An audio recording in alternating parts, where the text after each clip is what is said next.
Look, I spoke about this a bit in my editorial, but the BBC is in turmoil this week after top executives resigned following revelations that the broadcaster had doctored a speech by Donald Trump given on January 6th before protesters stormed the Capitol. The BBC has now apologized to Trump, but it says that it won't pay him the compensation he wants.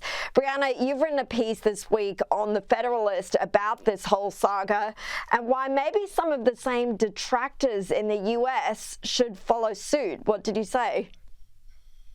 Yeah, BBC executives, now mind you, they're taking the least amount of accountability that they should be taking, but it's still more accountability than broadcasters here in America have taken over the past decade, right? We've seen American broadcasters spread the Russia collusion hoax, the Kavanaugh rape hoax, the children in cages, the ICE agents whipping migrants. The list goes on about hoaxes they perpetuated to try and harm President Donald Trump or his legacy. And never are they fired. In fact, most of them are winning Pulitzer Prizes. They're getting promotions, raises. So they're actually rewarded for improper journalism. It's very similar to here in Australia, as I also pointed out at the top of the show. We've got our own public broadcaster who hasn't taken responsibility for some of the fake news narratives they've been pushing. Do you think it's likely that Trump will follow through with this $1 billion lawsuit that he's threatening, given he's got the apology but hasn't got the compensation from the BBC?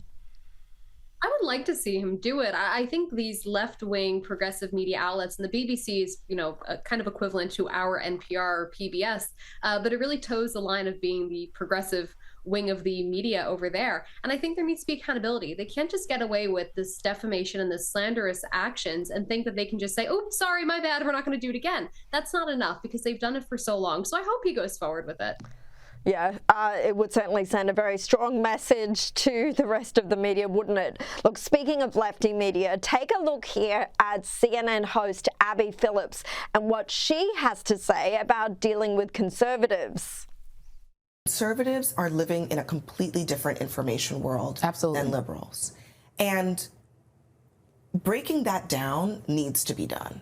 Because when you don't ever even hear the facts, it's hard to even know that you're wrong. And that happens a lot. I mean, half of my job sometimes is knowing what the latest conspiracy is, so that if it comes up, I'm ready to address it. Because it happens a lot where people don't even know that what they're saying or what they've seen and believe is not true. I think that one time that that person brings up something that is debunked and false, and I debunk it at the table, might be the very first time that someone out there has heard an alternative point of view.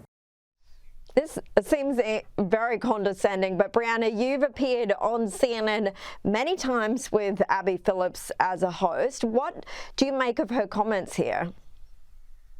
I would simply say I can count on my hand. There was one instance in which the Chiron on her show told me that young Black children were being zip-tied by ICE agents. That turned out to be a hoax. It was actually a police officer father arresting his adorable 2-year-old for being too cute. But they told me that that was happening. And then another time, there was a fellow guest, Ryan James Verdusky, on there. He talked about the Ferguson effect. Abby Phillips didn't know what that was, neither did the rest of the panel. So it's almost like we're actually informing them when they're locked in their echo chamber.